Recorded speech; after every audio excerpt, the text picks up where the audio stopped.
Oluchi was determined not to end up like her mother had when they were teenagers. She threw herself into her studies, excelling in every exam from JSS3 to her final year at the university. When her NYSC call-up letter arrived, Oluchi felt a mix of excitement and nervousness. She was eager to start her new chapter of her life, but also anxious about the unknown. Upon arriving at the camp, she was overwhelmed by the sheer number of people, all wearing the same white shirts and green khaki trousers.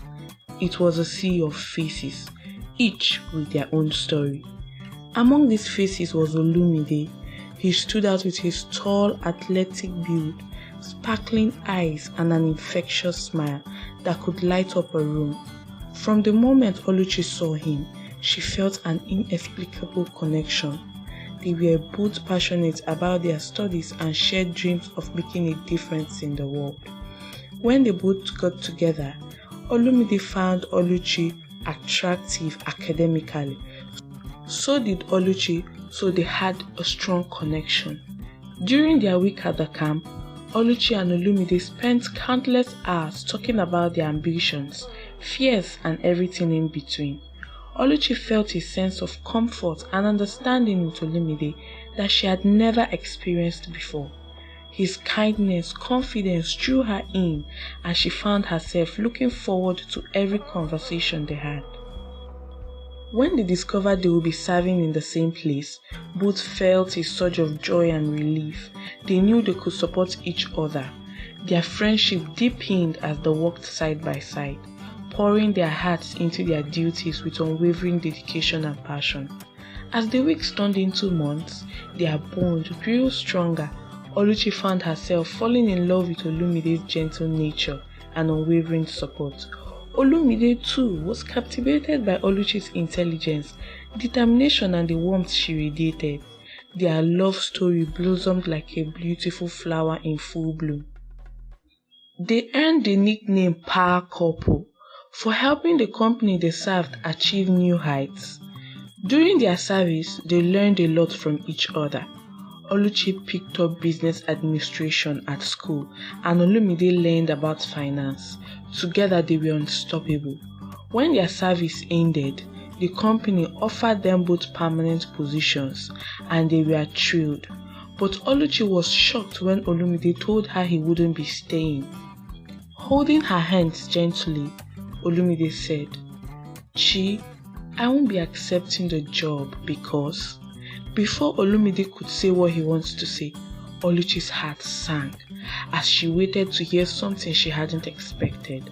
OLUMIDE continued, "I want to work with my father. He has a company here and I want to join him." Oluchi was at loss for words. Tears started running down her cheeks. She hugged him tightly, then pulled away, hugged him again, pulled away and still hugged him. OLUMIDE knew she was hurt because she hadn't expected them to be apart, at least not so soon. He held her close, rubbing her back and whispering "I love you" over and over. Each "I love you" made her cry the more. After some time, OLUMIDE calmed her down. Then he explained to her, "My father owns a company and I want to work there. Being the only son, it's my responsibility and my dream to own a company one day. Luckily, my father has made that easier for me by already having one. My parents want me to take over and I believe it's the right move now." "That was a nice speech," Oluchi said, clapping her hands. "Why are you telling me now? You can even leave me since that's your dream too," she added, turning away. OLUMIDE gently held her from behind and said, "My drama queen, Olu baby, Oluomam, Chinkem, why would you say that? I love you and I'm not leaving you, okay? I'll be working with my father and you work with our boss. We'll be in the same city. I can come and see you anytime." Just as he said anytime, Oluchi looked at him with her beautiful yet angry face. "Okay, not anytime," he corrected. "But we can see each other when we are free or have a chance from work." "That's the problem. When we are free, how are we going to have time? You know our jobs are demanding and I don't want to be away from you," she said, tearing up. "Stop it, Chi, I'm not going far now," Olumide assured her. Oluchi couldn't hold back her emotions and hugged him, crying again. "Okay, why don't we live together? We can stay in the same house," Olumide suggested. Oluchi lifted her head up and smiled. "That's a good idea," she said, but then added, "How is it that possible now? What will you tell your parents? As for mine, they won't even know how I'm faring. You know your parents, they will not accept such." Olumide pondered. "I never thought of that. We'll figure it out. For now, I want you to stop crying," he said and kissed her. Guys, let me tell you a little bit about their parents. Now let's get back to the story. Olumide's parents, Mr. and Mrs. Adiola, were both career-oriented individuals, each excelling in their respective fields. Despite their busy schedules, they always made time for their family, especially for Olumide, their only child. They ensured a balanced and loving home environment, valuing each other's space and goals. With enough money and experience, they eventually started a company together, quitting their jobs to focus on growing their business as a team and on their child. Oluchi's parents, Mr. and Mrs. Chekube, were both graduates, but Oluchi's father refused to let her mother work, insisting it was his responsibility to provide for the family and the wife would take care of the children.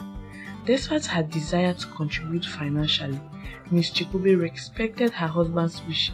However, she secretly submitted her CV, and when she got a job offer with a good salary, she was thrilled but worried about her husband's reaction. As expected, Mr. Chekube refused to let her take the job, saying, "If you accept that offer, you might as well assume the role of the man in this house. Two captains can't steer the same boat." He left the room immediately. On several occasions, he had done the same. Ms. Chekube, heartbroken, saw her daughter Oluchi watching her. Though Oluchi was only 16 and didn't fully understand, she asked her mother why she was crying. "You won't understand, dear," Ms. Chekube replied, trying to hold back her tears. Back to the present. Olumide suggested, "I have an idea. What if we tell them together?" "That would be nice, but I think it's better you tell them alone since they hadn't seen me in person. They are your parents and you know how to talk to them better," Oluchi replied, trying to smile through her worry. When Olumide got home from work that day, he told his mother everything that had happened at the office and most importantly about his desire to live with Oluchi. His parents knew about their relationship with Oluchi, especially his mother, who was also his confidant. "Mom, she's hot and can't concentrate. No one will be apart. It's just today that I told her about working with Dad. Since we both live in the same city, we could rent an apartment together and split the rent, and as well live as housemates. At least this way we could see each other and spend more time together. Please, Mom," he pleaded, folding his hands. "Olumide, I don't understand this kind of plan you have. It just doesn't make sense now. And there's no need for that. You know your father wouldn't accept it, and neither would I," said Miss Adiola. "But you love her now. Mom, why won't you help me? You know I love her too." "Listen, Olumide, I love you and I love your relationship with Oluchi, but that doesn't mean I should lie to your father. Just go to your room. I will think of something. Don't worry," his mom reassured him. "Okay, Mom, thank you." Olumide went to his room. Oluchi's parents lived in Owerri while she served in Ibadan, so she had rented an apartment there. That night, after finishing her tasks for the night, she called Olumide and they were both chatting over the phone when Miss Odiola entered Olumide's room. "Babe, bye. I'll call you later. My mom just came in now," he said before hanging up. His mom sat beside him on the bed. "Olu," she fondly called him. "Do you love Oluchi?" "Yes, Mom, I do." "Are you sure?" "Very sure, Mom." "So do you see her in your life a few years from now?" "Oh my God, oh boy, Mommy," he said, looking straight into the air as all the moments they had spent together played in his head. "She means everything to me. She understands me. She's kind. She's loving. What gets to me the most is her passion and dedication to her work. He gave 101 reasons why he wanted to spend eternity with her. Finally, he looked at his mom, who was surprised at the way her son was describing the woman. "Mommy, why are you looking at me like that?" "Ah, my son is weak, Eba Mio," she teased. So does she feel the same way about you?" "Absolutely, Mom. We love each other. She's the one." "It's okay, son. I can see clearly that you love her. So why don't you both get married? You love her and you said you're very sure she loves you too. Why don't you both get married? Then you can live together the right way, instead of making me lie to your father or you doing something wrong." "Wow, Mom, you're a genius. I never thought about that. Oh. I know what to do now. Thanks, Mom," he said, hugging her and kissing her on the cheek. She went back to what she was doing, and Olumide was happy, busy making plans for tomorrow. When Olumide went to work the next day, he went to his boss and told him he couldn't accept the job offer, officially declining it. Later that day, the boss announced to all the corps members that he would organize a farewell party for them, and they had to stay back after work. Olumide saw this as the perfect opportunity to execute his plan. In the evening, they all gathered in the spacious lunch area, which could accommodate everyone. As the party was in full swing, Olumide knelt down in front of everyone and proposed to his chief. "Oh my God," she gasped. Short of words and not knowing how to feel or what to do, everyone in the room started chanting, "Say yes, say yes." With tears in her eyes, Oluchi said yes. Cheers erupted in the room and everyone clapped.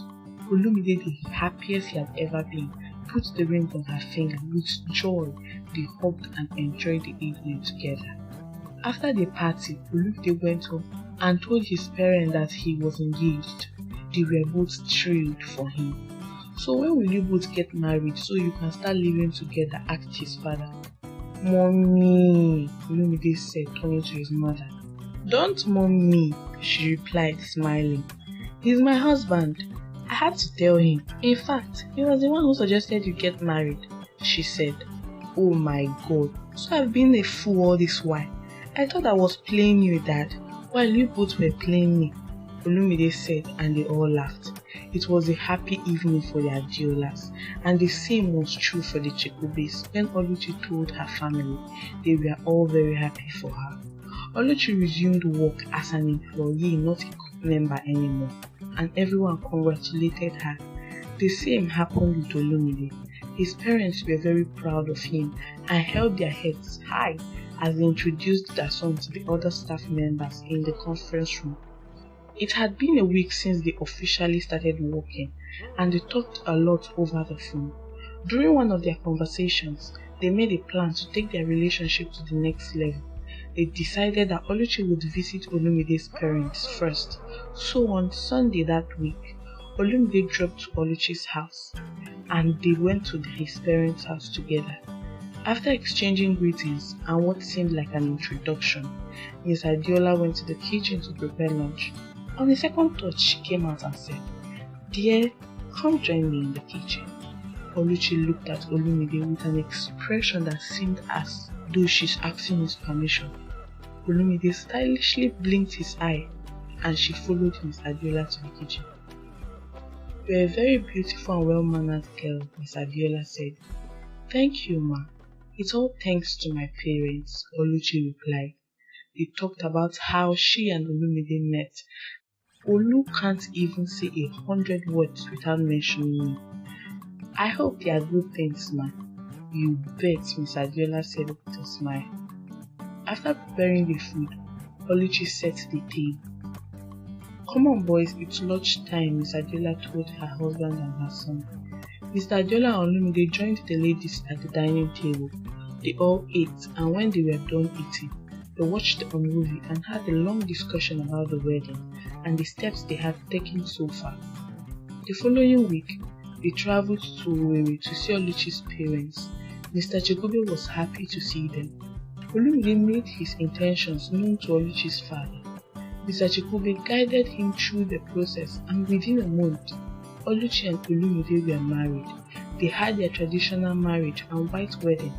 Oluchi moved in with Olumide, who was still living with his parents at the time.